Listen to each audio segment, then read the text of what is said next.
আসসালামু আলাইকুম, কেমন আছেন সবাই? সানজিদা স্ফেয়ার থেকে সবাইকে স্বাগতম। একটু শরীরটা অসুস্থ ছিল, তাই হয়তো আপনারা খেয়াল করেছেন কালকে ব্লগ আপলোড করতে পারিনি।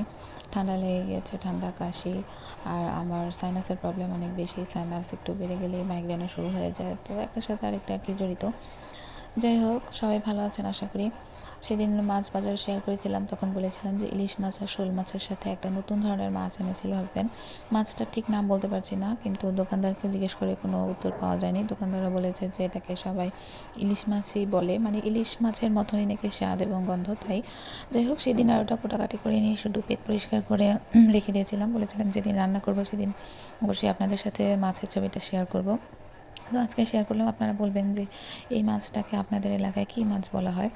আমি ঠিক জানি না, বলতে পারছি না যে কি।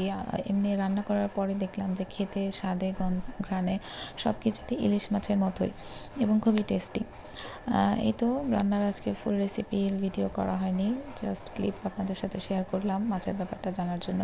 ছেলের জন্য ঘি অর্ডার করেছিলাম। ছেলেকে সাধারণত যখন থেকে তোলা খাবার দেওয়া শুরু করেছি, মানে বাইরের খাবার, তখন থেকেই ওকে আমি ঘি দেওয়ার চেষ্টা করি। সবসময় সবসময় পসিবল হয় না, অনেক সময় খেয়াল থাকে না, কিন্তু নর্মালি ওকে ঘি দেই। কখনো একটু ডিম দিলে বা কখনো একটু ফিশ ফ্রাই করে দিলে সেটা ঘিতেই করার চেষ্টা করি।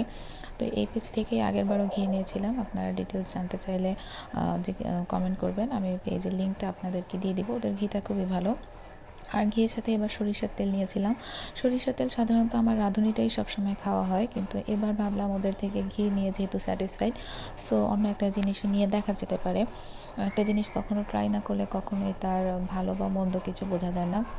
হয়তো হতে পারে এই তেলটার এত ভালো লেগে গেল, নেক্সট টাইম আবার আমি অন্য আরেকটা আইটেম অ্যাড করে অর্ডার করলাম। আজকে একটু বাইরে যাব, বাসা খোঁজার যে একটা ঝামেলার কথা শেয়ার করেছিলাম, বাসাটা চেঞ্জ করব, তাই কয়েক সপ্তাহ ধরেই অনেক প্রেশারটা ছিল হাজব্যান্ডের উপরে বাসা খোঁজা নিয়ে। তো আজকে বাসাটা ফাইনালি কনফার্ম হয়ে গিয়েছে। আমি আপনাদের সাথে বাসার কোনো ক্লিপ শেয়ার করতে পারলাম না, কারণ যেহেতু ওখানে একটি ফ্যামিলি অলরেডি আছে, তো তাদের প্রাইভেসি নষ্ট করে আমি কখনোই কোনো ক্লিপ সেটা নেওয়াটা ভালো হয় না। অবশ্যই যখন নতুন বাসায় উঠবো আপনাদের সাথে অবশ্যই শেয়ার করব।